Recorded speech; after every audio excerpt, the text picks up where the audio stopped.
एक व्यक्ति जीवन से हर प्रकार से निराश था। लोग उसे मनहूस कहते थे और मनहूस के नाम से ही बुलाते थे।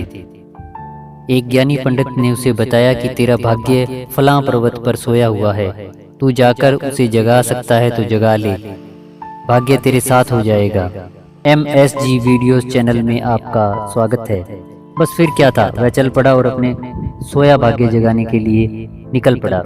रास्ते में जंगल पड़ा तो एक शेर ने उसे खाने के लिए लपका। वो बोला, भाई मुझे मत खाओ, मैं अपना सोया भाग्य जगाने के लिए जा रहा हूँ। शेर ने कहा, तुम्हारा भाग्य जाग जाए तो मेरी एक समस्या है, उसका समाधान पूछते आना। समस्या यह है कि मैं कितना भी खाऊं मेरा पेट नहीं भरता, हर समय भूख की ज्वाला लगी रहती है। मनहूस ने कहा, ठीक है। आगे जाने के बाद एक किसान के घर उसने रात बिताई। बातों बातों में पता चला कि वो अपना सोया भाग्य जगाने के लिए जा रहा है। किसान ने कहा कि मेरा भी एक सवाल है, अपने भाग्य से पूछकर समाधान तो लेते आना। मेरे खेत में मैं कितनी भी मेहनत कर लूं पैदावार अच्छी नहीं होती। मेरी शादी योग्य एक कन्या है, उसका विवाह इन परिस्थितियों में मैं कैसे कर पाऊंगा। तो मनहूस बोला, ठीक है। आगे चलकर वह एक राजा के घर मेहमान बना। रात्रि भोज के उपरांत राजा ने ये जानने के लिए कि वो भाग्य जगाने के लिए जा रहा है तो उससे कहा कि मेरी भी एक परेशानी है, उसका हल पूछकर आना। मेरी परेशानी यह है कि कितनी भी समझदारी से राज्य चलाऊं, मेरे राज्य में अराजकता का बोलबाला बना ही रहता है। मनहूस ने उससे भी यही कहा कि ठीक है। अब वो पर्वत के पास पहुंच चुका था। वहां पर उसने अपने सोए भाग्य को झिंझोड़ कर जगाया। उठो उठो, मैं तुम्हें जगाने आया हूँ। तो भाग्य ने एक अंगड़ाई ली और उसके साथ चल दिया। उसका भाग्य बोला, अब मैं तुम्हारे साथ हरदम रहूंगा। अब वो मनहूस न रह गया बल्कि एक भाग्यशाली व्यक्ति बन चुका था। अपने भाग्य की बदौलत वो सारे सवालों का जवाब जानता था।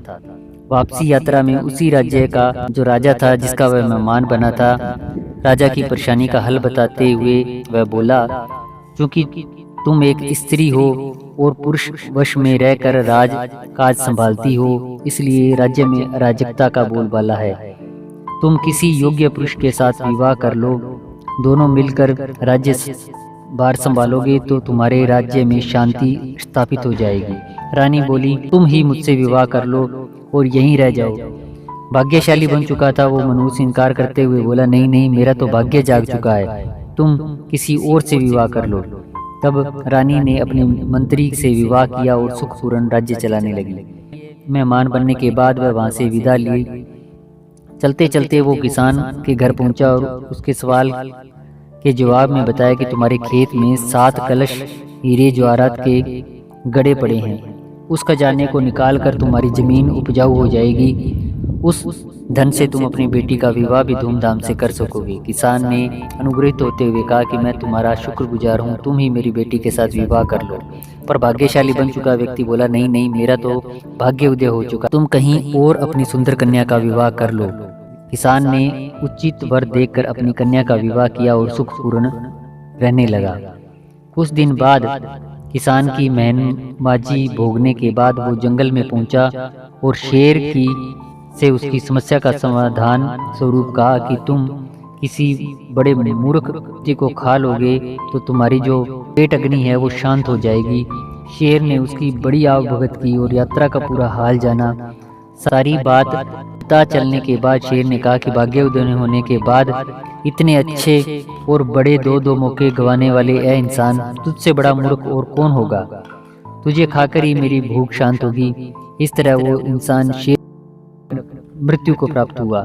इस कहानी से हमें ये शिक्षा मिलती है कि यदि आपके पास सही मौका परखने का और विवेक और अवसर को पकड़ लेने का ज्ञान नहीं है तो भाग्य ही आपके पास आकर आपका कुछ भला नहीं कर सकता। भाग्यशाली वो नहीं होते जिन्हें सब कुछ मिलता है, बल्कि वो होते हैं जिन्हें जो मिलता है उसे अच्छा बना लेते हैं। अगर यह साखी आपको पसंद आई हो तो इसे लाइक और इस चैनल को सब्सक्राइब अवश्य करें और इसी तरह की नई नई साखियाँ, कहानियाँ सुनने व देखने के लिए जल्द ही मिलते हैं एक नई कहानी के साथ।